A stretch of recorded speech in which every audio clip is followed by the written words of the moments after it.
What's up, everybody? Welcome to Podcast Now. I'm Alex, and in this video, I want to talk about the Fable reception online. So, I had my own opinions when watching this thing during the live stream or when I was co-streaming it, and I saw a lot of the talk about the character, which we'll briefly discuss, but overall, I kind of just want to leave it. Don't really want to step into that controversy, but I've seen that. But I thought, okay, well, maybe that's just one element. Maybe people don't have a problem with the rest of it. No, it kind of seems like people have a problem just in general with what we saw. The both videos, if you go online and you look at IGN's trailer of this, GameSpot's trailer of this, there's a ratio. There's a pretty big ratio, probably a 2-to-1 like ratio of dislikes to likes on those videos. And now the comments, it's tough to judge. A lot of people are saying that they're removing comments, and then you can go into the debate of why are they removing comments? Are people saying certain things they shouldn't say? Or is it genuine criticism that IGNs and GameSpots don't really care for, so they just delete it?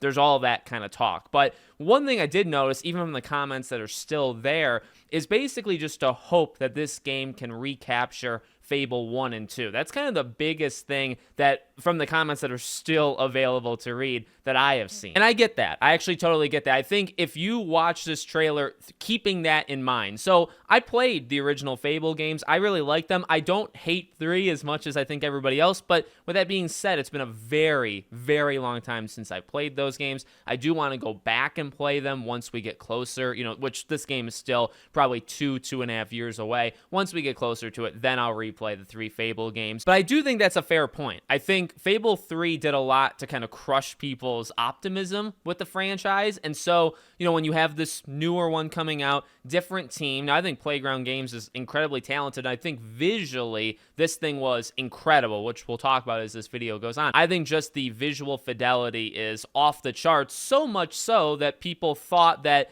there is gameplay in this trailer, right? There's a couple of scenes in it that are gameplay, and some people actually thought that it wasn't gameplay because it looked too good, which is, I would say, when people doubt that something is gameplay, but it actually is, I think you're doing something right. Now, you could argue maybe they're playing around with people, or maybe it's all deceptiveness. I mean, you could argue all day long. Right now, all we have to go based off of is they said it's gameplay. So you could either believe it or not. That's okay, I guess, if you don't want to believe it. But, so on that side of things, I think they're going to do a really good job. It's actually kind of nuts how good the in-game moments, which was really, I guess, the battle between the giant and then this girl, right? When she's kind of going around, when she does the mouse trap on him, that all looks like legitimate gameplay, and it looks really good. Now, again, you could say, does that give off the vibe of like Fable energy, Fable like 1 and 2 energy? Not necessarily. So I do understand where people are coming from when they say, the trailer, it is what it is. Maybe you love it, maybe you hate it, but ultimately it doesn't change the fact that the game itself needs to nail this and needs to nail the old school vibes of Fable, not Fable 3 and not some new age stuff. I saw a lot of people comparing it to Saints Row. I don't know. At the same time, I will throw in one extra kind of side tidbit. I don't know if it was from a writer or somebody that worked there. I think it was official, though, so maybe it was somebody that worked there that talked about it being written for, like, the modern age, that they're going to, do it for the age that we're in right now, which always scares me whenever you hear, modern age, we're writing it for a current audience or modern audience. You hear that a lot for television. You hear that a lot for movies. Normally, they're pretty darn bad. And normally what that means is some of the things that would have been considered probably risky to say, but it was allowed to be said, 10, 15 years ago, would not be in it now. So I guess what worries me about that situation is we kind of already have a hint from maybe somebody that works there that the game is going to probably have a toned down, not atmosphere, but maybe how it's written, how the jokes are portrayed, stuff like that. Maybe that's going to be, toned down or just changed for the modern audience. And again, I'm definitely not a fan of that. So I am keeping that in my mind when looking at anything Fable and just making sure I remember that this could go wrong. I mean, any game, I suppose, could go wrong. Look, at the end of the day, I honestly didn't mind the trailer at all. I don't know how to pronounce that Richard, his last name, but Moss from IT Crowd. My wife loves that show. I've watched it because she's had it on TV. I think he's hilarious. I think he's really funny. So seeing him was like, oh my God. I told her, I was like, Moss from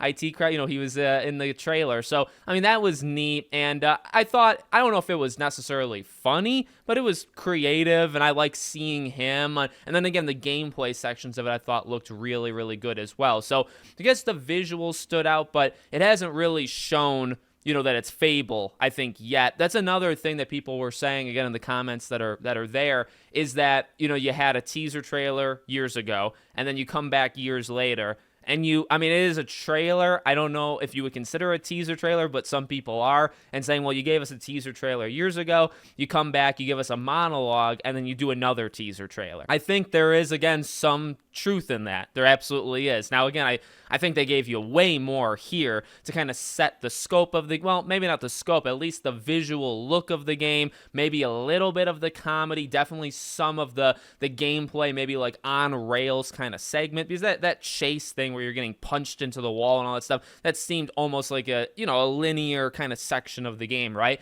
The thing is, well, let's see the town, let's see what you can do, let's see, all the Fable-like things of Fable 1 and 2. We really need to see that. Now, that is years away because the game is years away. So ultimately, I'm putting this as I'm still pretty excited. I know I've talked about Fable being, one of my most anticipated Xbox, of these future games. It still is, because I think it can be extremely good, and I think if it can recapture the energy of Fable, it could be awesome. There's obviously ways it could go very, very bad. So I'm not going to throw that out, but I'm going to be, patient. We have years to wait on this still. So I think everything's going to come into frame a whole lot more as we get closer to it. Oh, and the final thing about the character, again, to touch it, but to also not touch it, to remain away from the controversy, I would just like to say maybe the best case for like everybody involved on both sides. I mean, I assume you can still create a character, so I don't think this is a set character. Pretty sure you make a character, so you can make your character look however you want to make it look. That's all I'll say.